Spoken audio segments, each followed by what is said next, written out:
Jumpa lagi dengan Sapaan Gembala GKI bersama saya, Pendeta Gloria Tesalonika dari GKI Perumahan Citra 1. Sebelum kita mengawali perenungan hari ini, mari kita bersatu hati di dalam doa. Mari kita berdoa. Kami datang bersama dalam doa kami kepadamu ya Allah, memohon pimpinan Roh Kudus ketika saat ini kami akan membaca dan merenungkan firman Tuhan. Kiranya firman Tuhan meneguhkan iman kami untuk terus berjalan seturut dengan apa yang Engkau kehendaki. Inilah doa kami, demi Kristus kami memohon. Amin. Pembacaan firman Tuhan hari ini dari kitab Yakobus 3 ayat 1 sampai dengan 12 dan fokus bacaan kita adalah pada ayat yang ke-5a, bagian yang menuliskan, demikian juga lidah, walaupun suatu anggota kecil dari tubuh, namun dapat memegahkan perkara-perkara yang besar. Saudara yang dikasihi oleh Tuhan, ada sebuah lagu sekolah minggu yang sangat akrab di telinga kita. Lagunya begini. Hati-hati gunakan mulutmu, hati-hati gunakan mulutmu, karena Bapa di surga selalu lihat ke bawah, hati-hati gunakan mulutmu. Saudara, pesan lagu ini begitu jelas mengingatkan kita untuk menjaga dan memerhatikan kata-kata yang kita ucapkan melalui mulut kita. Manusia adalah pribadi yang senang berkata-kata. Hampir tiap hari dan bahkan selalu kita berkata-kata. Dimanapun kita berada, kita selalu berkata-kata. Saudara, pernahkah kita menghitung berapa kata per hari yang kita keluarkan?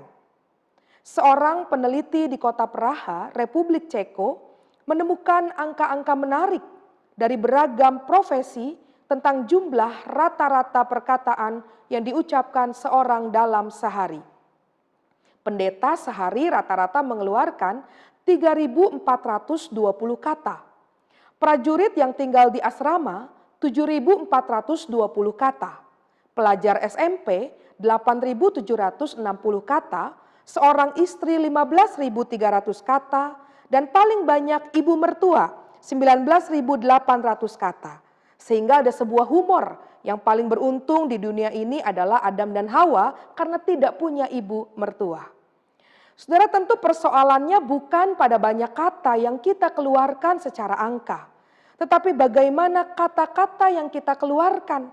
Apakah kata-kata kita berisi hal yang positif, membangun, berisi berkat, menguatkan, memotivasi orang lain, atau justru malah sebaliknya? Kata-kata yang keluar dari mulut kita justru berisi hal yang negatif, bernada amarah, meremehkan, menghakimi, mengejek, memfitnah, dan berisi gosip atau berita yang kurang menyenangkan. Kalau gosip, saudara, selalu ada awal dan akhir. Awalnya begini, mau tahu enggak? Akhirnya, jangan bilang siapa-siapa. Di tengah situasi demikian, maka penting bagi kita untuk menguasai bahkan juga mengendalikan lidah kita. Lidah memang adalah anggota kecil dari tubuh. Namun yang kecil ini nyatanya dapat memegahkan perkara-perkara yang besar. Dan ini yang dituliskan pada Yakobus 3 ayat 5a.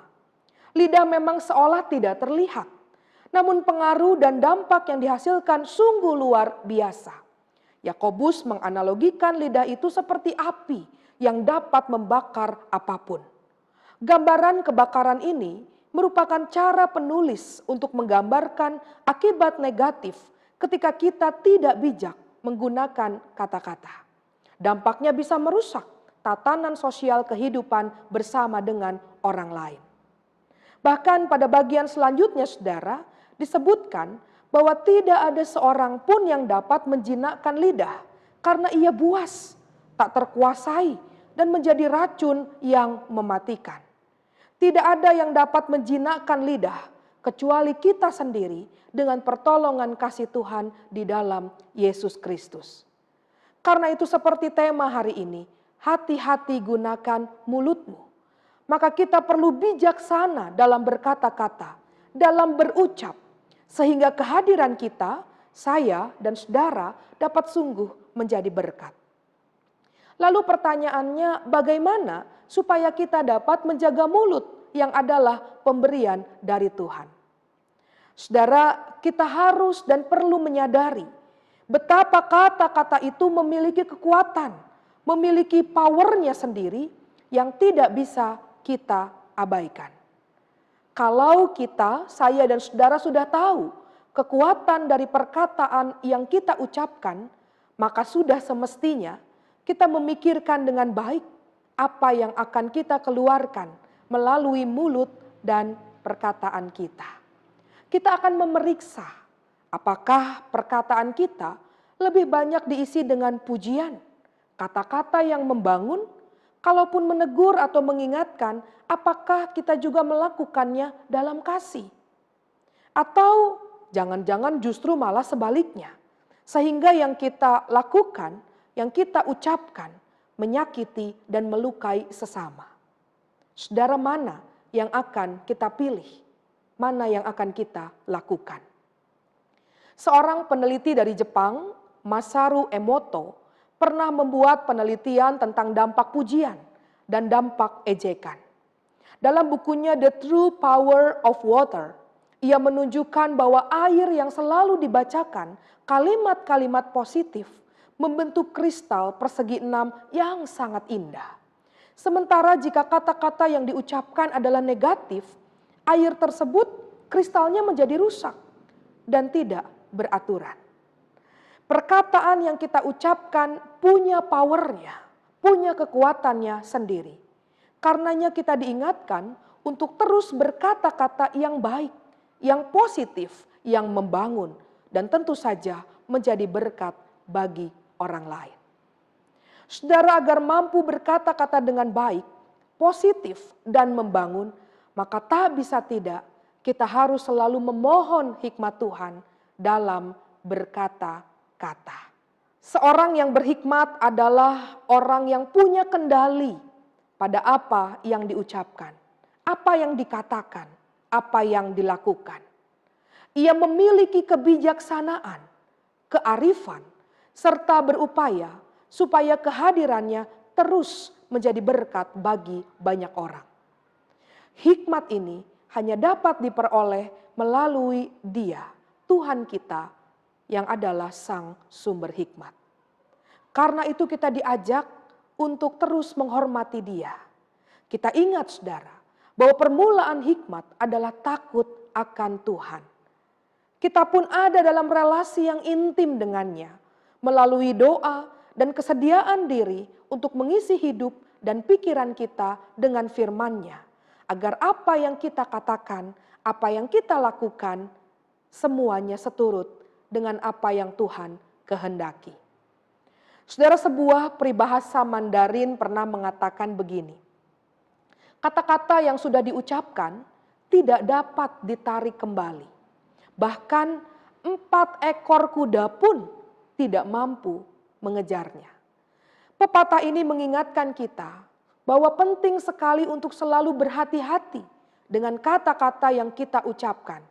Karena sekalinya kata-kata itu terucap, kita tidak dapat menariknya kembali.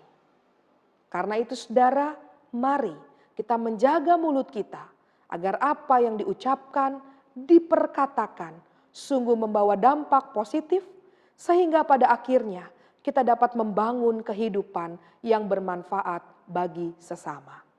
Mari kita berdoa. Ya Allah, Sang Sumber Hikmat, mampukanlah kami untuk terus menjaga mulut kami, sehingga perkataan yang kami ucapkan adalah perkataan yang membawa berkat, yang menguatkan, yang membangun, dan bukan sebaliknya, perkataan yang melukai bahkan menghancurkan orang lain. Kami menyadari hal ini tidak mudah, karenanya kami mohon Roh Kudus membimbing setiap kami, agar kami dimampukan untuk melakukannya. Inilah doa kami, dalam nama Tuhan kami Yesus Kristus kami berdoa. Amin. Saudara, demikianlah sapaan gembala hari ini. Sampai jumpa pada sapaan gembala berikutnya. Tuhan Yesus memberkati kita semua. Amin.